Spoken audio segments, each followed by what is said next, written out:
हाय नमस्कार सगळ्या भावांना आणि बहिणींना. झालं का सगळ्या भाऊ बहिणींचं जेवण? आज जरा माझी तब्येतच बिघडल्यावर झाली भाऊ बहिणीनं. अंग सनसन करत यावं. दाजी पाणी मारत्यात झाडांना. जेवण हे झालं. आज आणली गॅसची टाकी भरून. काय जेवण केलं. दाजी मारते पाणी. बसली आता आम्ही. मारलं का? झालं का पाणी मार?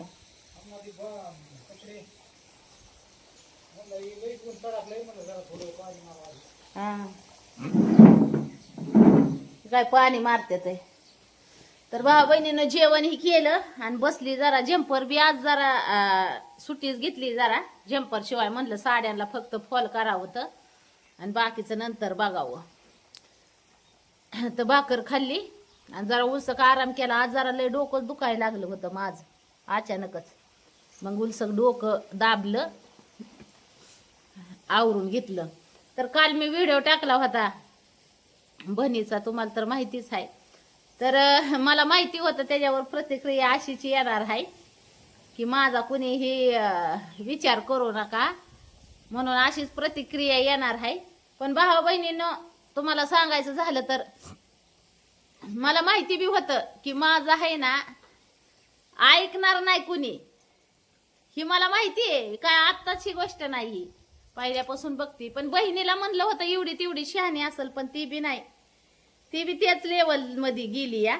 तर त्याच्यामुळं आहे ना आम्हाला तर काय कोणाच्या भल्याचं घेणं देणं नाही राहिलं. आता कसं आहे माहितीये का, ज्याचं त्याचं कर्म ज्याच्या त्याच्यावर सोडून दिलंय, ज्याचं त्याचं नशीब ज्याच्या त्याच्यावर. का तर उद्या काय जर वाईट घटना त्यांच्यात घडल्या किंवा वाईट काय चाललं तर ती आम्हालाच बघावं लागणार आहे ना. म्हणून आम्हाला थोडी काळजी वाटते. काळजीपोटी आम्ही काय गोष्टी बोलत असतो.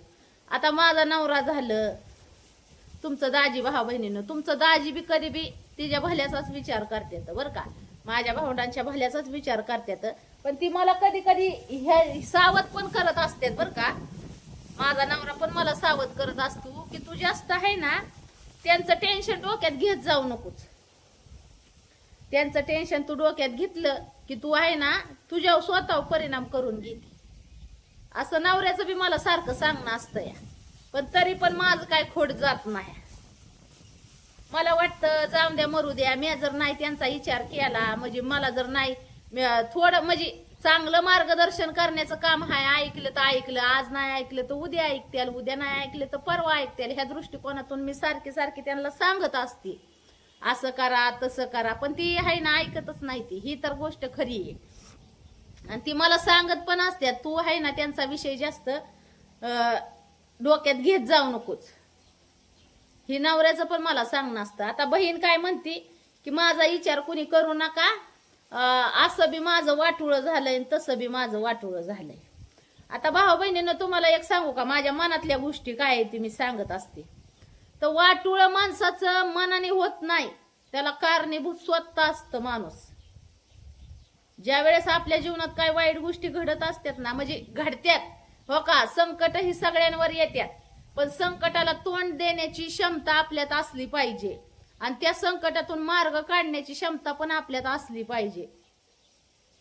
जो माणूस संकटाला तोंड देईल, त्या संकटातून बाहेर येईल, तोच खरा माणूस मानला जातो. तर माझं मी त्यांना प्रत्येक वेळेस ही सांगत आहे की संकट ही सगळ्या येतात. तुमच्यावरच आहे किंवा माझ्यावरच आहे असं नाही. संकट ही प्रत्येकाच्या जीवनात आहेत. संकट येतात बी जातात बी, पण त्या कठीण प्रसंगातून मार्ग काढायचा आपल्या हातात आहे आणि तो कसा काढायचा हे आपण ठरवायचा. तर आता बहिणीबद्दल मी एवढा कधी बी माझं म्हणजे चांगलंच विचार असतात बरं का. पण ती आता कालचा विषय रूमचा. आता रूम घेतली, वादविवादाचा प्रकरण ती चालू असतात म्हणून रूम घेतली. आज म्हणली नाही घ्यायची मला रूम, नाही घ्यायची राहिलं. म्हणलं काय झालं, म्हणलं असं घडीत म्हणजे एका निर्णयावर ठाम नाही. निर्णय कधी बी माणसाने जर डोक्यात घेतला ना एक निर्णय, तर त्याच्यावर जर ठाम राहिलं ना तर माणूस जीवनात पुढे जातो. हा तर काय झालं त्या रूमचं, काय झालं असेल त्यांचं भाडं जास्त वाढवून मागतात वाटतं. तर मी म्हणलं 10-5 रुपये जास्त गेलं तरी चालेल, पण आपल्या जीवाला शांती सुख भेटेल असं ठिकाण पाहिजे. तर म्हणली मग दे तू पैसे. म्हणजे मी आता तुम्ही सांगा भावा बहिणींनो, देणं का व्हायना, पण आता मला जीवाचं रान करावं लागतंय. माझी 3 लेकरं बाळ शिकायची. माझ्या 3 लेकी आहेत, तुम्हाला तर माहिती आहे. ते माझ्या 3 लेकींना शिक्षणासाठी जीवाचं रान करतोय आम्ही दोघं नवरा बायको. रात्रंदिवस आमची कामं चालू आहेत. आमच्या जीवाचा अजून विचार कुणी करना की बाबा ही बाई 3 लेकरांचं तिला करायचंय. आपल्या माग तर काही नाही, एवढा खर्च नाही, पाणी नाही, तरी आपण एवढं जीव त्यागलेवानी होतोय. मग ती कशी करत असेल ह्याचा विचार कुणी करतय का? नाही. फक्त माझ्यापाशी हाय असं सगळ्याला दिसतंय. मला म्हणली दे तू पैसे. आता भावा बहिणीनं असं म्हणलं माझं पुढं बोलती बंद झाली का? बर म्हणलं, तुझ्या मनाने जसं तुला वाटेल तसं मग कर म्हणलं. कारण की आता मी आजपर्यंत तर योग्य मार्गदर्शन करण्याचा प्रयत्न प्रत्येकाला केलेला आहे. असं नाही की मी तिलाच करते, की प्रत्येकाला करते योग्य मार्गदर्शन. की बाबा आपल्या शब्दातून किंवा आपल्या सांगण्यातून जर चांगलं होत असेल, कुणाचं बी काय हो का त्यांचंच नाही, पण कुणाचं बी आपल्या जर बोलण्यातून सांगण्यातून जर चांगलं होत असेल तर त्याला अवश्य सांगावा, बोलावा. पण आता जर आपल्या सांगण्यातून जर ती वेगळाच अर्थ काढत असतील तर आपला त्यात न इलाज चलतो भावा बहिणीनं, बरोबर का नाही? तर मला आता तिला म्हणलं हो का आता हे तुझा प्रश्न राहिला, मग तुला काय करायचं ती. आता मी नाही जास्त सांगू शकत, कारण की मी जर काय सांगाय गेलं की मग मी तर काल तुम्हाला सांगितलेलंच आहे, मी जर काय बोलाय गेली सांगाय गेली की मला येड्यात जमा करते. त्याच्यामुळे मी सांगत नाही भावा बहिणींनो. आता बऱ्याच दिवसापासून मी बोलत म्हणजे जास्त त्यांचं सांगत बी नाही बोलत बी नाही. पण कधी कधी असं वाटतं मला की काय बाबा 4-2 गोष्टी सांगा. मी फोनवर पण सांगत असते, असं नाही की मी व्हिडिओच्या थ्रू इथं तुम्हाला तुमच्यापाशीच बोलली. मी फोनवर पण सांगत असते, मी 3ही भावंडांना माझ्या सांगत असते की बाबा असं करा तसं करा. पण आता ती ऐकायलाच तयार होत नाहीत, ती त्यांचंच खरं करतात. पण मला वाटतं की बाबा त्यांनी माझं जर ऐकलं, मी म्हणते 10 शब्द माझं ऐकू नका, 10तला तुम्ही 1 शब्द ऐकून बघा. जर त्यातून तुम्हाला काय फरक जाणवला तर तुम्ही माझं नाव पण घेऊ नका, पण ती तुमच्या भल्यासाठी तुमच्या भविष्यासाठी चांगलं ठरल ह्या दृष्टिकोनातून मला कधी कधी वाटतं की तुम्ही बाबा माझा एखादा शब्द ऐकून बघा. जर तुमच्या जीवाचं कल्याण झालं तर तुम्ही माझं परत नाव सुद्धा घेऊ नका की ह्या माणसाने सांगितलं म्हणून आमचं चांगलं झालं. पण तुमचं जीवन सार्थक होईल, तुमच्या भविष्यातल्या अडचणी कमी होतील. कारण की हो का भाऊ बहिणीनो, आता कसं असतं, चांगल्या वाईट गोष्टी ह्या जीवनात घडत असते त्या, पण त्या कुठल्या गोष्टी आपण घ्यायच्या कुठल्या सोडून द्यायच्या ही बी माणसावरच अवलंबून असतात गोष्टी. आता काल मी व्हिडिओ टाकला, आता एक व्हिडिओ तिच्या लग्नाबद्दलचा टाकला मी. तिचं आहे ना, जसं आता पहिल्यापासून तिच्या नवऱ्याचं तिचं वादविवाद किंवा काय गोष्टी असल्या तर तुम्ही बघितलं ती माझ्यापाशीच असायची. एवढ्या ह्याच्यात माझ्यात आणि तिच्यात पण भरपूर अंतर पडलेलं आहे. त्याच्यामुळे मी पण तिला बोलवत नाही आणि काय नाही, मी विषय सोडून दिलेला आहे. का माहितीये का, तर असं वाटतं की बाबा आपण ह्या माणसाच्या संपर्कात गेले की आपल्या डोक्याला ताण होतो, आपल्या परत आपल्या स्वास्थ्यावर परिणाम होतो. त्यापेक्षा आपण ह्या माणसापासून किंवा ह्या व्यक्तीपासून लांब राहिलेलं कधी पण चांगलं. आणि कसं आहे, माझ्या परिणाम झाला की माझ्या लेकरा बाळांवर पण परिणाम होतो. त्याच्यामुळे मी थोडस स्वतःला कंट्रोल केलंय, अलीकडे स्वतःला कंट्रोल करती, स्वतःला समजावती की बाबा तू नको ह्या वाट्याला जाऊ नको, ह्या नादाला लागू नको. आता मला तर मार्गदर्शन करणार कुणी नाही भावा बहिणीनं. आता व्हिडिओच्या माध्यमातून जर मी व्हिडिओ टाकलं तर तुमच्यातली म्हणजे जी भाऊ बहीण माझी पहिल्यापासून व्हिडिओ बघतात ती मला मार्गदर्शन योग्य पद्धतीनं चांगल्या पद्धतीनं करत असतात. आणि जी मला योग्य वाटेल ती मी ऐकत पण असते भाऊ बहिणींनो.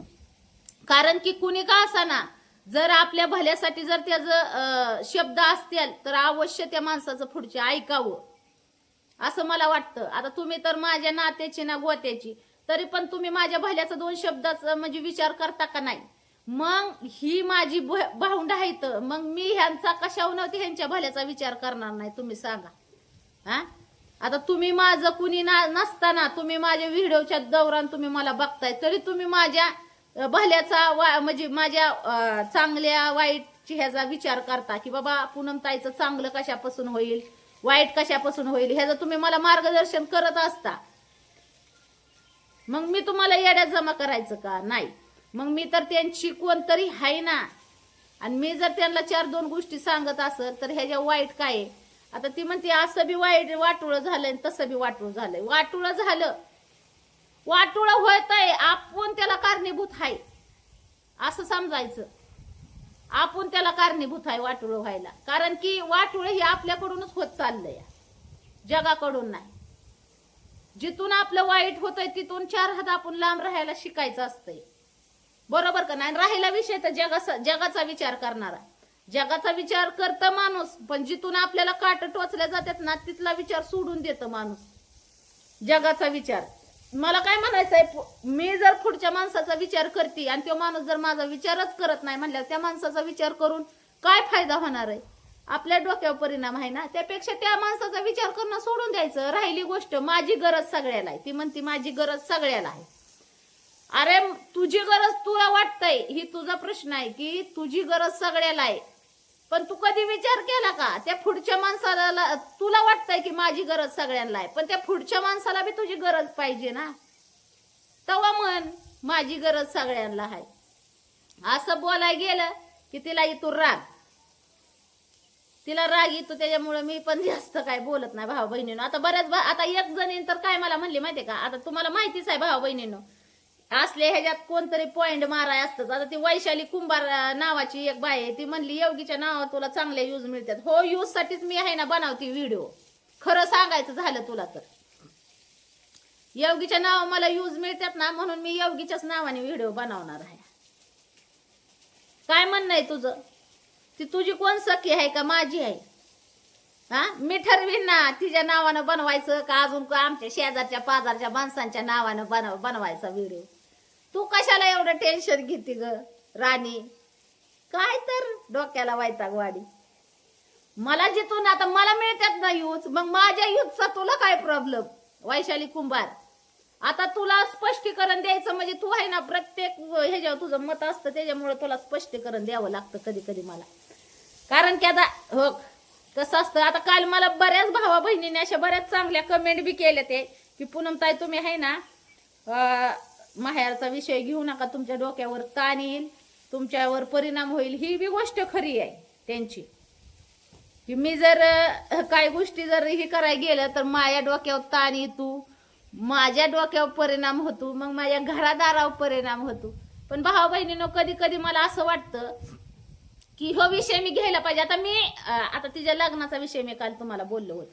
ही कंप्लेंट किती दिवस झालं आपण ती पाहुण्यांचं आपल्याला फोन आलेला, हा दुसरी का तिसरी डिलिव्हरी आपण टाकाय गेलतो त्यावेळेस, हा मोठ्या पार्सलची तिसरी डिलिव्हरी. आता किती दिवस झाले, किती फोन आलं होतं लग्नासाठी, किती पाहुण्यांचं आलं होतं. हा, आणि मला काय म्हणायचंय, माझं तर जाऊन द्या, तुमचं दाजी, आता तुमचं दाजी सुद्धा त्यांच्या चांगल्याचा विचार करत असतात. ती काय मला म्हणलं, पुन्हा म्हणलं योगिताला विचार की बाबा तिचं जर नसलं जुळत, पहिल्या ठिकाणी नसलं नीट रांकीला लागत, तर म्हणलं तिचं कुठं नाही कुठं आपलं रांकीला लावून दिलं म्हणजे चांगलं होईल. एकदा संसाराला परपंचाला लागली किंवा एखादं लेकरू बाळ झालं तर चांगलं होईल, ह्या दृष्टिकोनातून आम्ही विचार करतो. आता हिचा नवरा 6 महिने तिकडे राहतोय, 4 दिवस तिच्याकडे येतो. आता तिथं गेलाय वाटतं तिचा नवरा आला की मग तिचा विषय लगेच आहे ना बदलतात. त्याच्यामुळे आपण हो का भावा बहिणीनं तिचं म्हणणं आहे थिरी, त्याच्यामुळे मी काही तिला जास्त ही करत नाही. तरी मी तिला सकाळी फोनवर म्हणलं तुझं मन थिरी नाही, म्हणलं तू एका शब्दावर ठाम राहत नाही. आणि जो माणूस एका शब्दावर ठाम राहत नाही ना, तो जीवनात कुठल्याच रस्त्यावर नीट चालू शकत नाही. कारण की त्याचं मन चलबिचल करत असतं. एका निर्णयावर, एका शब्दावर जो माणूस ठाम राहील ना, तो माणूस जीवनात काही पण करू शकतो. पण जो माणूस त्याला जर स्वतःवरच विश्वास नसेल तर जगावर काय तो विश्वास ठेवणार? बरोबर का नाही? आता तिचा नवरा 4-8 दिवस, 15 दिवस, महिनाभर काय तिथं राहायचं तेवढं राहील की जाईल परत त्याच्या घरी. मग बसल ही तिथंच माहेरात. आणि माहेरात काय गोष्टी घडल्या की मग परत सांगती ती कधी मधी, म्हणजे अशी मला सांगती असं झालं तसं झालं. परत दुसऱ्या ठिकाणी बी कळतात मला की असं झालं तसं झालं. तरी मी तिथं हा जाऊन दे. मी तिला सांगत असते, अगं घडतंय ना आपल्या बाबतीत असं, म्हणजे आपल्या बरोबर तसं तिथं, तर तू तिथं थांबू नको. असं कर तसं कर. मग आता मी चुकीचं सांगते का भाऊ बहिणीनं? चुकीचं सांगत असेल मी तरी तुम्ही सांगा की पुणे तू हिथं तू चुकीचं बोलती म्हणून. हा, मला काय म्हणायचंय, एकच पर्याय नाही, माहेरच पर्याय नाही ना आपल्याला राहण्याचा. आपण जर आपलं नवऱ्याच्या हिथं बी व्यवस्थित जमत नाही, माहेरात पण आपलं व्यवस्थित ही होत नसलं तर आपल्याला अजून पर्याय आहे. तर आपण कुठं पण आधारावर जवळच्या ठिकाणी आपण एखादी रूम बघून तिथं राहू शकतोय, आपलं स्वतःच काहीतरी निर्माण करू शकतोय. बरोबर का नाही? हा,